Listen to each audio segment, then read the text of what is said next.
Ya, terima kasih untuk kesempatan yang diberikan buat saya ya.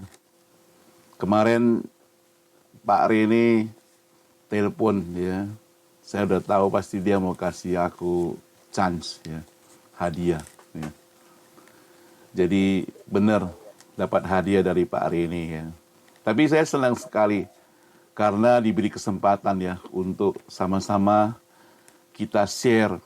Ini bukan khotbah, ini hanya satu pergumulan yang barangkali setiap kita bisa atau pernah mengalaminya. Saya berikan tema yaitu burnout dan panggilan pelayanan. Burnout dan panggilan pelayanan. Ya mungkin dari Pak Reni ada slide-nya bisa di-share buat kita ya. Burnout dan panggilan pelayanan.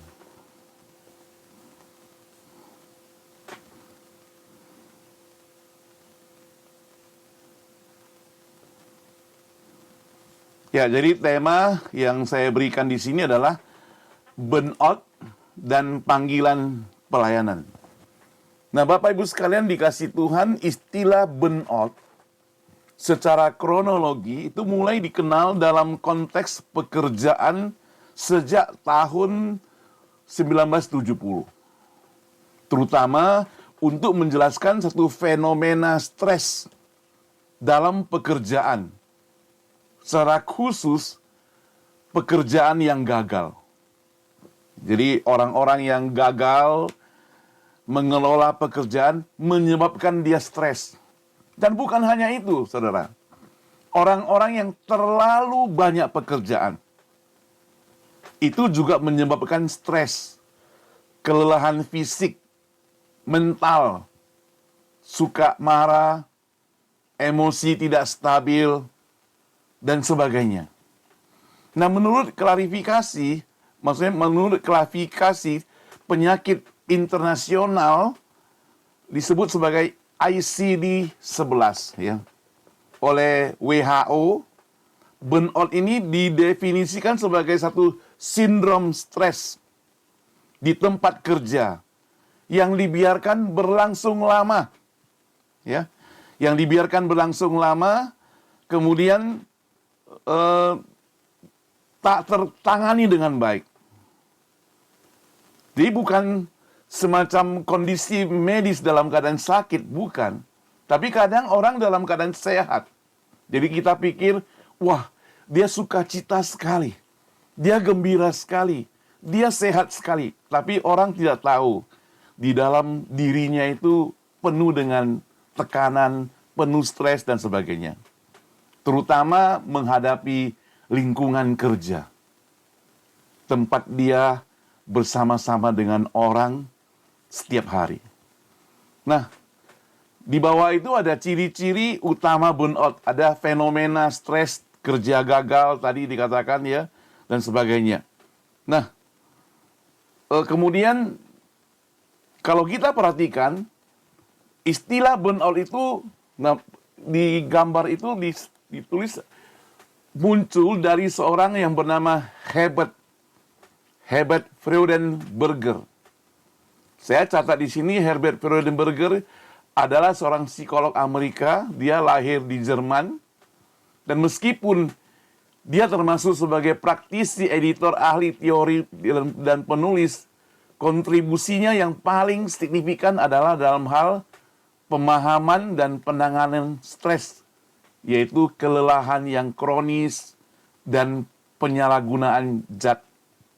Ya mungkin minuman keras ataupun zat-zat kimia, narkoba dan sebagainya. Burnout.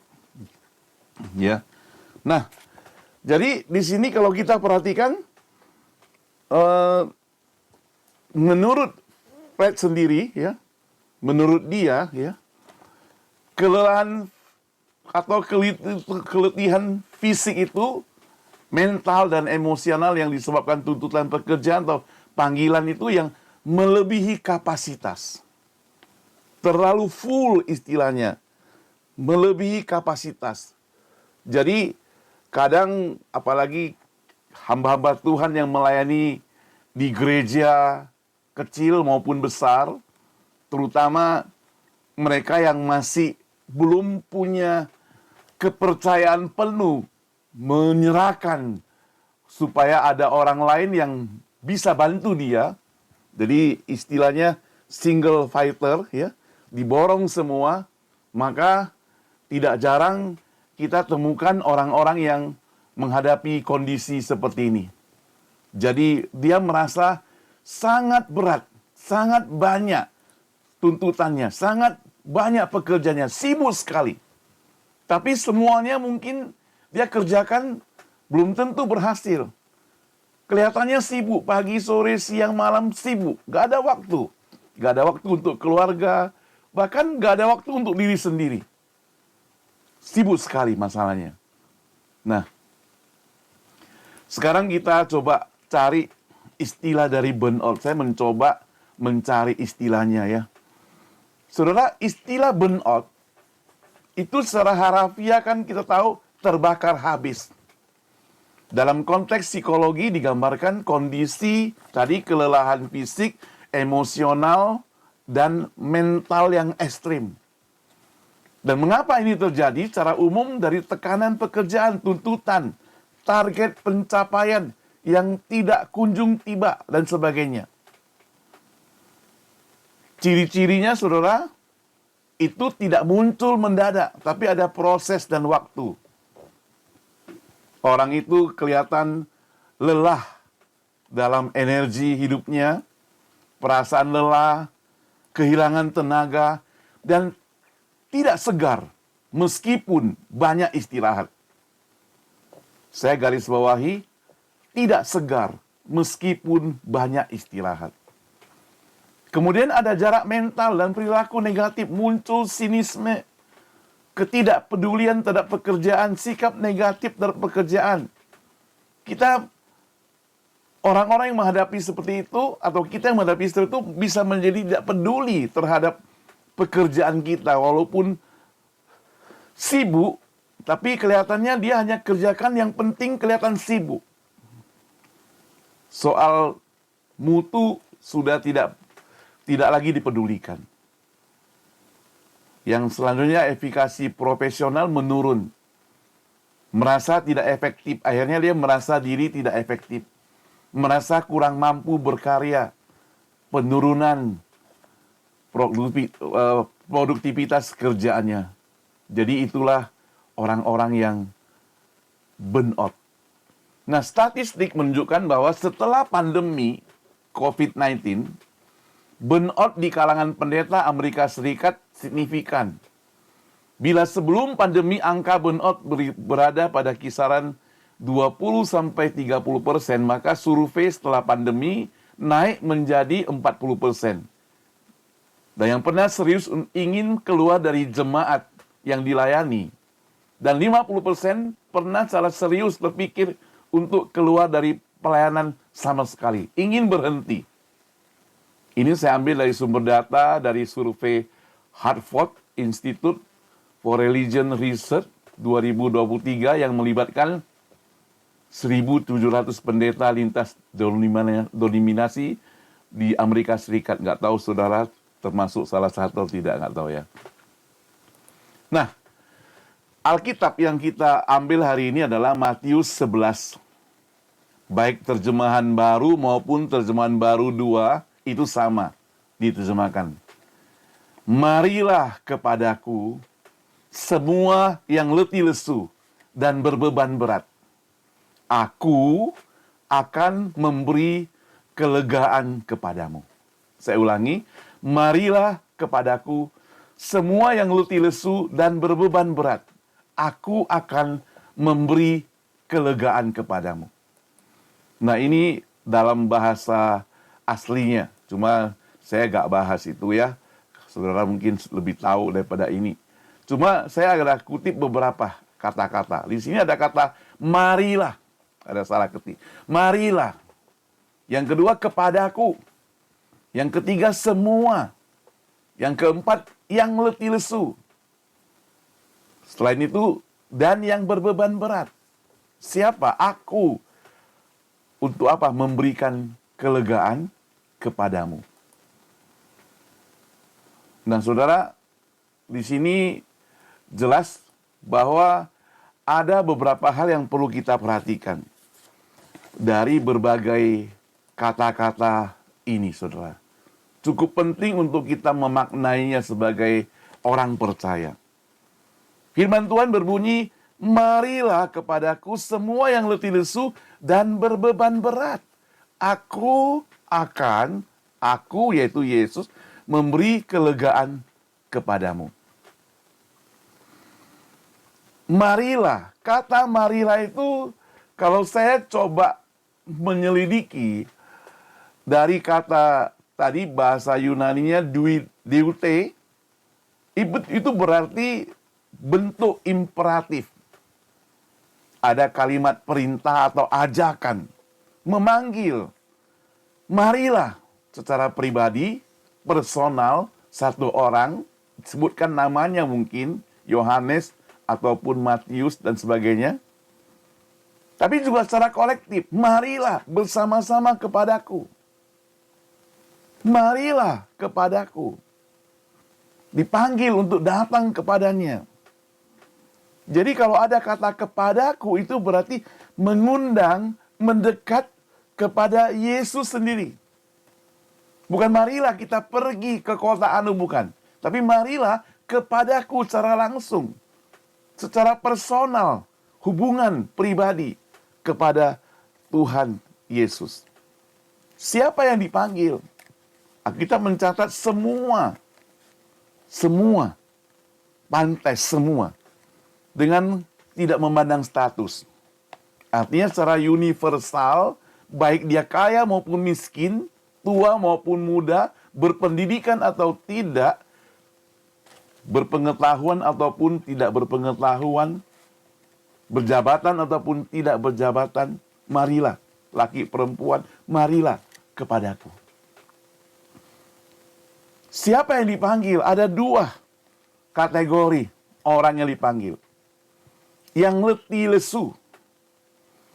Nah, letih lesu ini bentuk partisip aktif dari kata kopiau. Artinya apa, saudara? Artinya bekerja, orang-orang yang sudah letih lesu, orang-orang yang bekerja sudah lelah, sudah capek, sudah punya kelelahan yang luar biasa. Nah, saudara, saya yakin kita semua pendeta, hamba Tuhan, pernah mengalami apa yang disebut dengan lelah, apa yang disebut dengan capek. Sudah capek, tidak dihargai lagi. Sudah capek, dihina lagi, dan sebagainya. Saudara, sebagai kesaksian dari teman-teman, kami dari alumni di Malang pernah dengar kakak senior yang mengalami pelayanan, pernah mengalami penghinaan oleh majelis di gereja. Dikatakan, kamu itu pendeta, tahunya hanya berkhotbah, mana tahu apa-apa gitu. Wah, hatinya panas, menggebu-gebu. Ya masih muda barangkali waktu itu dia. Masa saya dihina seperti itu? Hanya tahu berkhotbah. Mana tahu apa, paling besuk. Maka dia memutuskan tinggalkan pelayanan. Jadi saudara, mengerikan kata-kata orang ya. Dengan satu kata itu dia tinggalkan pelayanan. Dia pergi mulai usaha. Ya, mungkin saya nggak tahu seberapa lama sampai dia sukses di dalam usahanya. Jadi kaya, saudara. Lebih kaya daripada orang yang nyinyir itu, saudara. Jadi itu bisa terjadi. Baru setelah dia kaya, dia kembali lagi melayani Tuhan. Tapi ini mungkin khusus bagi orang tertentu. Jangan kita coba-coba untuk ikut-ikuti. Jadi orang yang sudah letih lesu, berbeban berat, tekanan dan sebagainya, dicaci, dimaki. Waduh, kalau tidak kuat, maka akan tinggalkan. pelayanan itu. Tapi kata Tuhan Yesus, marilah kepadaku. Bukan datang kepada dia. Bukan mengubah. Selain itu apa? Dikatakan, dan yang berbeban berat. Kalau yang letih lesu itu kelihatan dari wajahnya, dari fisiknya. Letih lesu mungkin dia duduk rapat, bisa tertidur. Di mobil dia nyetir bisa ngantuk. Kalau ada orang lain yang nyetir dia bisa tertidur dan sebagainya. Jadi pokoknya sudah lelah. Tapi kalau berbeban berat mungkin beda. Malah gak bisa tidur. Itu karena mulai dari pikiran. Ada tekanan. Ada target yang diberikan. Ya, ada kritik yang masuk dan sebagainya. Saya tidak katakan tidak boleh dikritik pendeta itu. Boleh saja. Tapi kadang di dalam kepengurusan gereja mereka tidak mengerti. Habis-habisan disikat. Apalagi hamba Tuhan yang melayani di Amerika gitu. Kita menghadapi jemaat dari latar belakang yang berbeda-beda gitu. Kalau ada istilah dari seorang pendeta senior dikatakan, kita ini bukan ayah kandung, tapi ayah angkat, ayah tiri, stepfather. Ya. Mereka sudah datang dari latar belakang yang sudah percaya. Mungkin di Indonesia sudah sukses, pernah melayani majelis, orang-orang pintar, ketua, dan sebagainya. Masuk di gereja kita, kumpul bersama-sama. Sama-sama pintar, sama-sama hebat. Ditambah lagi latar belakangnya yang berbeda. Dan ditambah lagi banyak duitnya.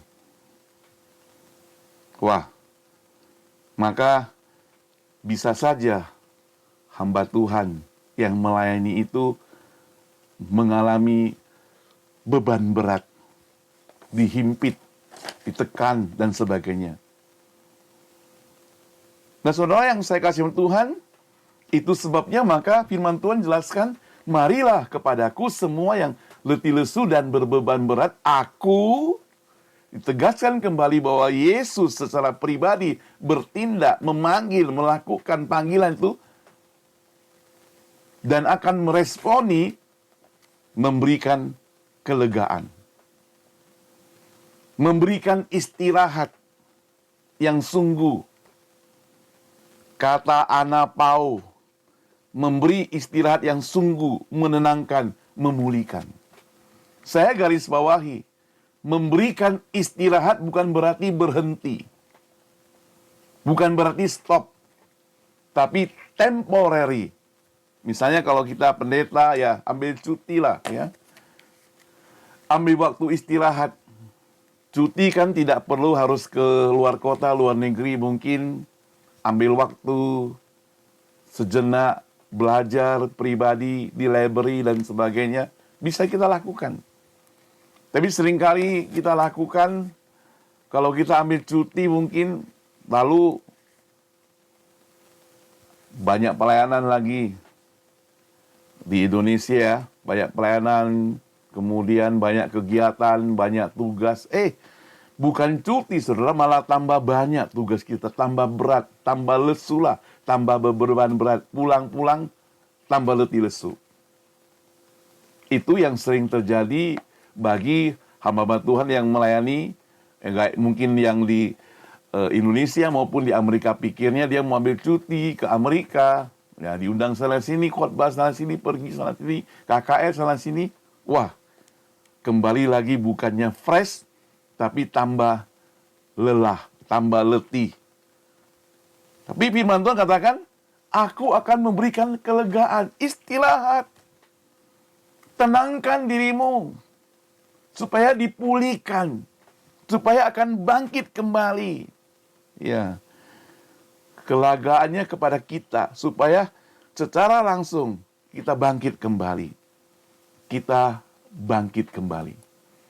Nah, ringkasnya saudara, dari apa yang kita pelajari di ayat tersebut adalah menyoroti bahwa ada orang yang kerja habis-habisan. Disoroti juga mereka yang kerja dalam tekanan, terhimpit masalah, target. Disoroti juga ada kelegaan, semacam penghargaan.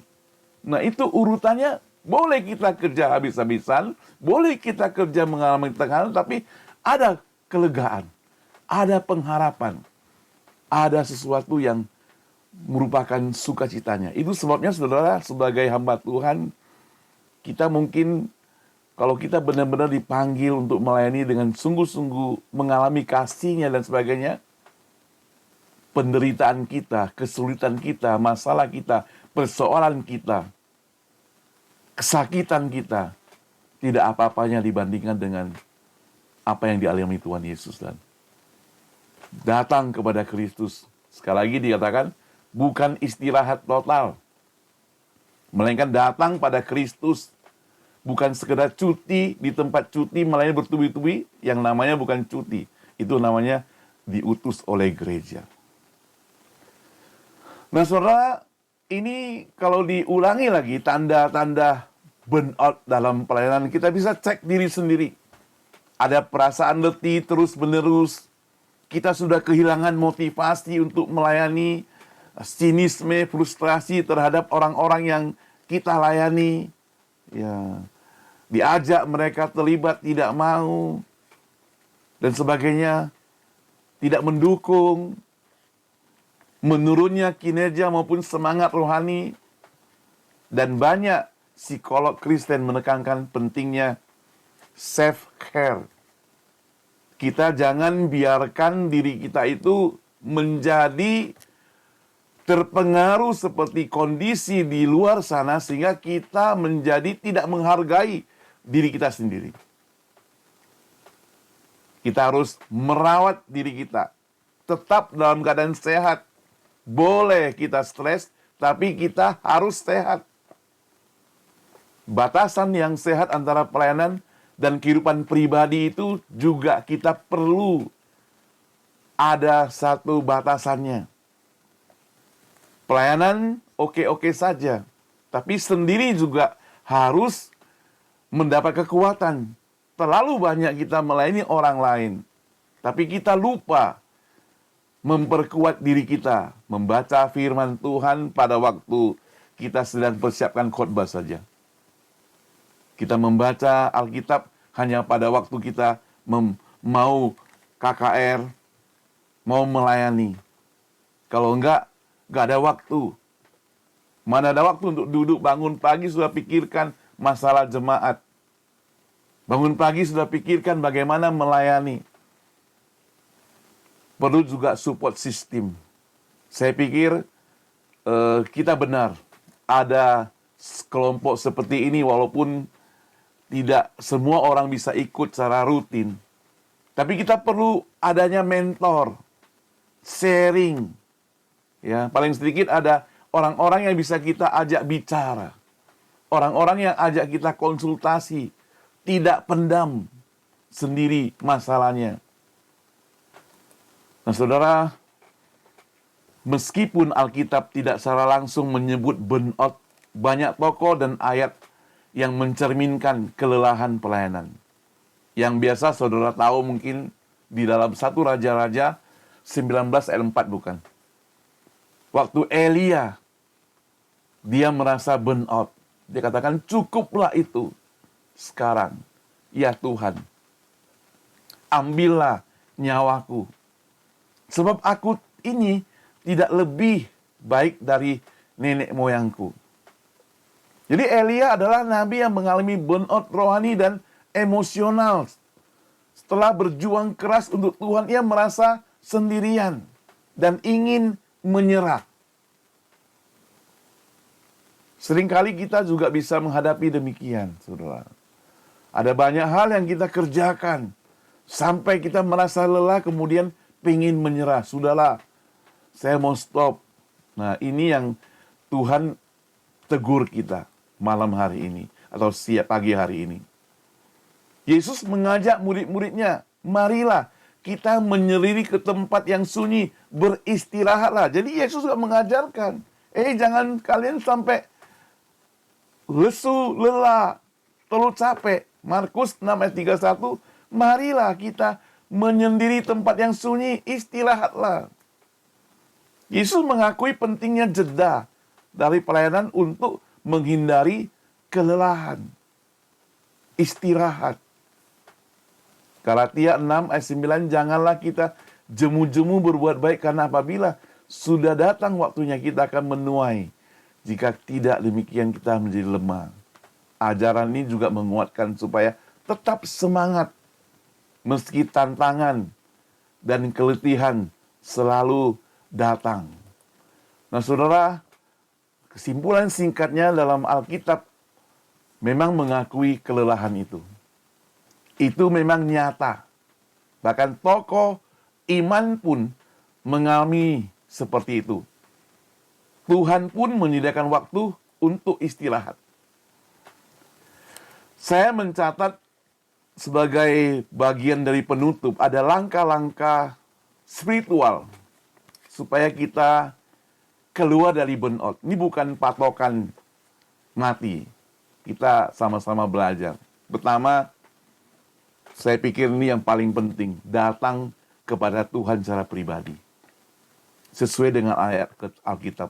Marilah kepadaku semua yang letih lesu beban berat. Aku akan memberikan kelegaan kepadamu. Ada prioritas.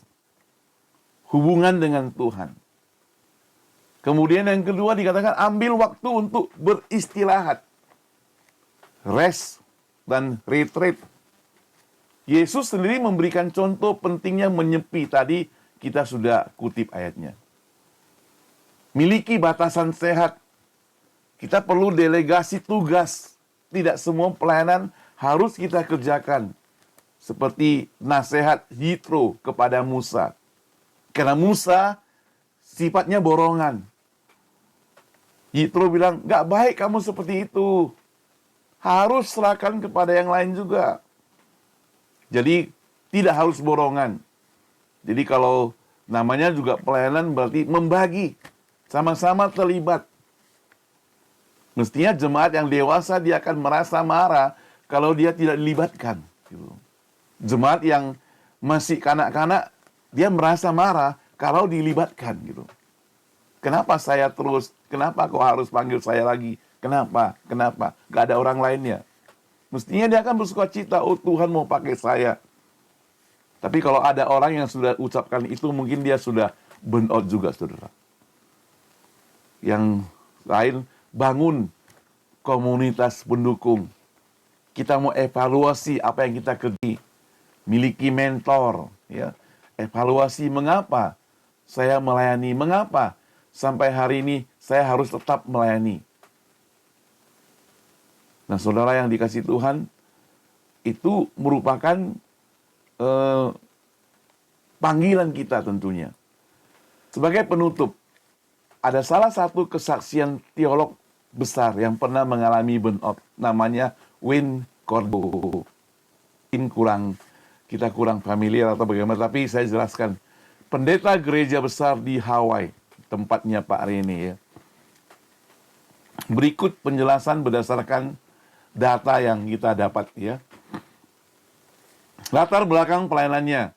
Wayne Cordiero dikenal sebagai pendeta senior dari New Hope Christian Fellowship di Hawaii.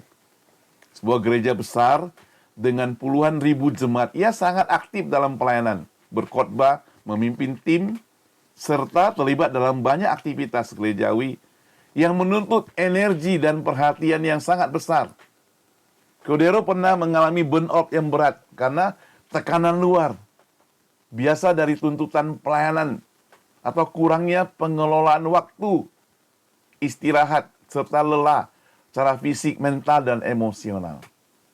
Nah, kisah ini sangat sering dialami oleh pemimpin rohani dan pelayan Tuhan, seperti kita semuanya, yang merasa harus selalu memberi dan abaikan dengan kebutuhan pribadi seperti waktu istirahat, refleksi, dan relasi dengan Tuhan sendiri. Burnout, saudara, biasanya ditandai dengan kehilangan semangat, tidak mampu merasa sukacita dalam pelayanan, serta mulai merasa hampa dan ingin menyerah. Itu burnout.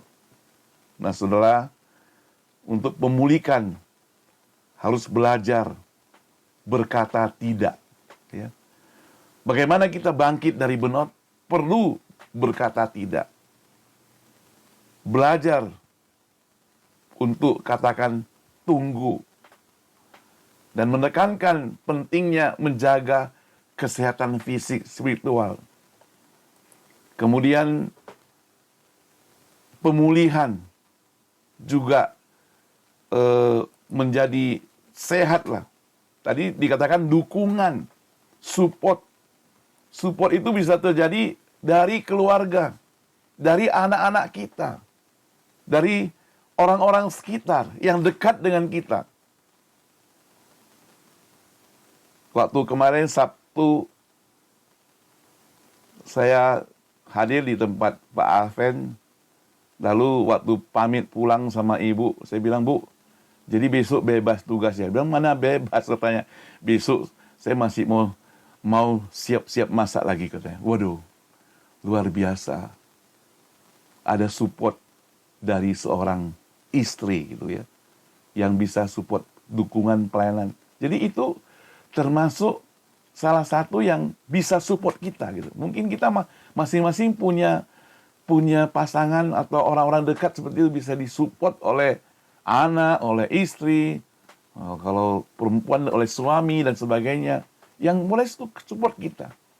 Tetap mendukung, walaupun kita capek, lelah, sibuk. Ya. Nah, kesaksian seperti Wayne Cordero tadi, juga Nabi Elia, mengingatkan bahwa burnout bukan akhir dari pelayanan. Bukan berhenti. Tapi dengan mengenali keterbatasan diri, kembali pada hadirat Tuhan.